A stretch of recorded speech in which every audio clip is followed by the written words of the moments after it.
അനുസരണക്കേട് കാണിക്കുന്ന പുരോഹിതരെ പരാമർശിച്ച് അവിടുന്ന് പറഞ്ഞു, ഇത് നിങ്ങളുടെ മണിക്കൂറാണ്, എന്നാൽ എന്റെ മണിക്കൂർ വരികയാണ്. യൂദാസ്കറിയാത്തയോട് ഉപമിക്കുന്നതിൽ ഒട്ടും തെറ്റില്ല. പ്രവാചക ദൗത്യ നിർവഹണത്തിനുള്ള നവശക്തി.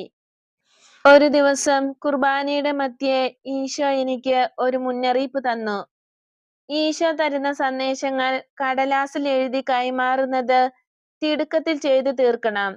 കാരണം ഞാൻ ഇതെല്ലാം ചെയ്യുന്നത് നിരോധിക്കപ്പെടുന്ന സമയം ശീഘ്രം അടുത്തുകൊണ്ടിരിക്കുകയാണ്.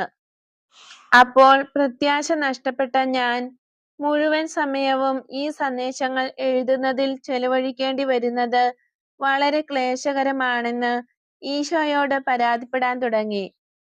എന്നാൽ ഈശോ എന്റെ വാക്കുകൾ തിരസ്കരിച്ചു. അതുകൊണ്ട്